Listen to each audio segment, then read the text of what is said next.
La Federación de Estudiantes de la Universidad de Chile vuelve a tener mesa federativa tras varios años de crisis interna y baja participación.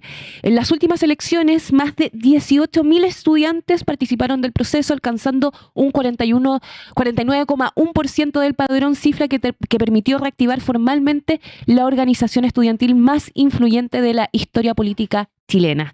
La nueva presidenta de la FECH es Laura Blinars, militante comunista, algo que no sucedía desde los años de mayor protagonismo del movimiento estudiantil durante las movilizaciones del año 2011. Y todo esto sucede en un momento donde comienzan a aparecer las primeras manifestaciones estudiantiles y sociales contra el gobierno del presidente José Antonio Kast, particularmente por temas como educación, recortes presupuestarios y el llamado Plan Quirós. Y por eso en esta mañana nos encontramos acá en Turno M, como escuchaban ya, la voz de la presidenta electa de la FECH, Laura Blinars. Bienvenida. Hola, muchas gracias por la invitación. Bienvenida a este baño de medios de comunicación. Sí, así han sido los últimos días, sí, bastante intensos. ¿No creías que iba a ser así? O sea, lo podía suponer, pero tampoco es como el día a día de estar aquí. Y ahí hay mucha expectativa también con lo de la FECH, a propósito de lo que estaba contando Geraldine. Sí, un poco lo que comentábamos también de que estamos muy contentos y muy felices por los niveles de participación que consideramos muy relevantes para iniciar este proceso, para volver a dar legitimidad a lo que es nuestra federación, la FECH, la federación más antigua de Latinoamérica. 120 años cumplimos en octubre. Así que estamos muy contentos por la participación, pero también implica una gran responsabilidad para que esta no solamente se quede en el proceso electoral, sino que también se pueda evidenciar en el cotidiano del movimiento estudiantil. ¿Y cómo interpretan una participación de más de 18.000 estudiantes y casi el 50% del padrón? Sí, o sea, es la elección de federación con más votos en la historia y desde hace 15 años que no había este nivel de participación. La interpretamos como que los estudiantes vuelven a ver en la federación un interlocutor válido y también ven en un espacio comunitario de rearticulación una esperanza de poder de manera conjunta y comunitaria enfrentar también las medidas que establece este gobierno, los retrocesos y también poder avanzar en mejores condiciones de estudio en nuestra misma casa.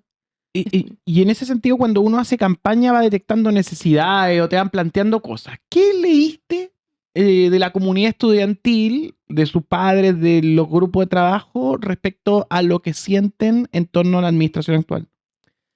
Hay una preocupación bien grave y grande por parte de los estudiantes, pero no solamente por los recortes y por lo que se ha planteado en materia educativa, atentando directamente desde la primera semana con respecto a la gratuidad o con respecto a la JUNAEP, también lo que hemos visto, sino también en materia de todo lo que ha referido el Ministerio de Hacienda. Por ejemplo, el simple hecho de subir la benzina, si bien claro, los estudiantes no tenemos auto y no nos afecta directamente, el aumento del costo de la vida afecta a toda la familia. Y los estudiantes no solamente están preocupados por poder avanzar en materia educativa, sino también por mejorar la calidad de vida de sus familias, de nuestras familias. ¿Esto significaría, Laura, que esperan reactivar el movimiento estudiantil?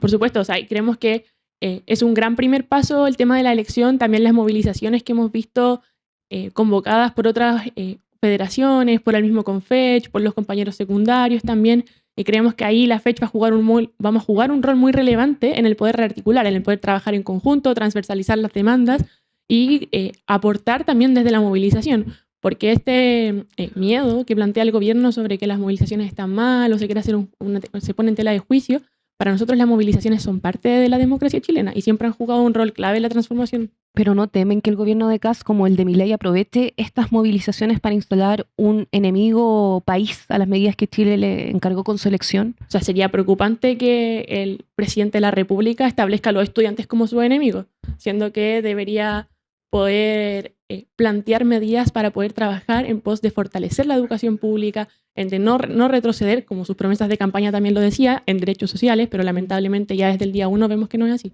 Hay un dato político que nos llamó mucho la atención.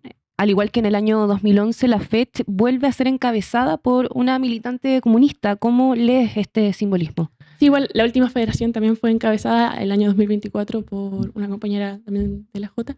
Lo importante también es que este proyecto es un proyecto muy amplio, que si bien, claro, hay dos partidos que pertenecen y que ganan también dentro de la elección, como el Partido Comunista y el Frente Amplio, también integran personas independientes la lista y el proyecto en general también, las consejerías, que son otros espacios de representación, y lo que esperamos es que si bien esta federación tenga una buena conducción y poder cumplir con el programa que establecimos, es que todas y todos se hagan parte también de la misma, que podamos dialogar, que podamos discutir y que en base a eso se levante este interlocutor válido y esta vocería. Cuando hablamos de la FECH y los movimientos que se articularon también durante los últimos 15 años, encontramos un punto común en las presidencias y en la conversación sobre el escenario político nacional. ¿Cómo hoy se estructura la política, la discusión política para la generación Z a la que tú perteneces? Porque es distinto a los millennials que llegaron al poder hace un tiempo atrás. Esto es diferente. ¿Qué características tiene? ¿Hay consecuencias de la pandemia? ¿Cuál es tu lectura? Sí, nosotros tenemos una lectura del periodo y de los 2 últimos años sin federación también bien distinta a otros sectores, porque este diagnóstico que se hace de no hay organización estudiantil o no hay participación, para nosotros es errado. Creemos que hay distintas maneras de expresión de las mismas expresiones que los estudiantes han demostrado sus intereses, los estudiantes han demostrado sus necesidades y sus problemáticas. O sea, en la universidad existen una cantidad de grupos organizados, de Secretaría de Trabajos Voluntarios, del mundo del deporte, y son espacios que, si bien, claro, de per se no son tal vez políticos, sí son espacios de expresión de las necesidades, de las problemáticas y también de poder aportar al país, de cumplir con el rol público. Y para nosotros, el relevar la educación pública, defenderla, también tiene que ver con poder asumir una responsabilidad desde los estudiantes, de poder cumplirla desde nuestros espacios ya de organización y participación. Quiero preguntarte por un debate que ha estado muy presente estas semanas. El gobierno ha criticado duramente los llamados a movilizaciones desde sectores de izquierda. ¿Tú qué contestarías a esto? Un poco lo que recalcaba antes, las movilizaciones son parte de la democracia, parte importante que permite que sectores que no nos vemos representados tal vez en institucionalidades como son el Parlamento, como no sé, es el gobierno. ¿Crees que solamente es de la gente de izquierda o es transversal? No, es transversal. O sea, siempre el movimiento social ha permitido demostrar las necesidades, las demandas y poder avanzar y transformar y mejorar las condiciones de vida de las personas. ¿Y no te ves que haya un desgaste en el formato de manifestaciones? Perdón, voy a ser abogado del diablo. O sea, es que hay que ser estratégicos en aquello. Y por eso este proceso de rearticulación tiene un paso a paso, tiene que ver con fomentar los espacios de diálogo en nuestra universidad, fomentar la articulación estudiantil, conversar con las otras federaciones, volver a fortalecer el espacio con FECH, trabajar con otros actores sociales, participar activamente de las movilizaciones, pero también, por ejemplo, trabajar en nuestra agenda propia como estudiantes. ¿Y cuál es esa agenda propia? La que vamos a estar trabajando a través de, ojalá en el Confech cuando ya sumamos la federación, pero también tiene que ver mucho con las demandas estudiantiles históricas, con poder relevar la educación pública, defenderla, avanzar en términos de gratuidad, no solamente el hecho de no retroceder, ser tajantes en que hay medidas que hemos conseguido a punta de organización y estas no se pueden poner en tela de juicio por un gobierno más encima que incumple con sus promesas de campaña. El gobierno de los recortes, el gobierno de las definiciones, que es, por ejemplo, algo que hemos planteado mucho, es cómo es posible que las medidas en torno a materia educativa no sean entregadas por la ministra de Educación y sean permanentemente entregadas por el Ministerio de Hacienda. Eso para los estudiantes significa un retroceso, significa recorte, significa poner en tela de juicio la educación pública y no entender la educación como un derecho, sino como un privilegio que va a depender de la economía. Y eso es muy preocupante. Y frente a todo este escenario político que estamos viviendo hoy en día, ¿cómo ves en términos personales la oposición, el progresismo en estos momentos? Bueno, creemos que la unidad va a jugar un rol primordial, muy, muy importante. Por lo mismo nuestro proyecto es más amplio en torno a la federación, pero también por lo mismo al momento de asumir vamos a tener que trabajar con distintos sectores, trabajar con los funcionarios, con los académicos, con otros actores sociales, con otras federaciones. Si bien vamos a poner un énfasis, por ejemplo, en torno a las federaciones de universidades públicas, porque creemos que son quienes más con mayor peligro se enfrentan a este gobierno, es muy importante que el movimiento social en general pueda trabajar en conjunto. Laura, te puedo preguntar algunas cosas porque nosotros no cubrimos la elección, lo cual estuvo mal. Hacemos la autocrítica. Para la próxima sí. ¿Qué les gusta la autocrítica? Tratamos de traerlos. Uh-huh. Tratamos de traerlos, que vinieran a conversar, pero no lo hicimos. Y en esa conversación siempre se da un poco quiénes son las personas que están ahí, que no son seres salidos del espacio, robots. Tú tenías una historia. Sí. Tu papá también tiene una historia política. Sí, también. ¿Y conversan del tema? Sí, por supuesto. O sea, mi papá participó en su época de la universidad, también Sí. le tocó presidir la federación. Iván y Melinar. ahí hemos trabajado bastante, o sea, hemos conversado bastante en torno a la defensa de la educación pública, que es una demanda histórica y transversal al final a generaciones, y son conversaciones que yo tengo mucho aprendizaje y cariño también. Y esa es la casa. Y ahora los intereses. ¿Cuáles son tus intereses de lo personal? Sí, bueno, un poco respecto tal vez a lo más personal A o a la lo que hemos vida, estado trabajando. Claro, no eres solamente un ente político. Claro, digamos. o sea, de hecho hay algunas particularidades tal vez de mi participación en la universidad, sobre todo desde que ingresé.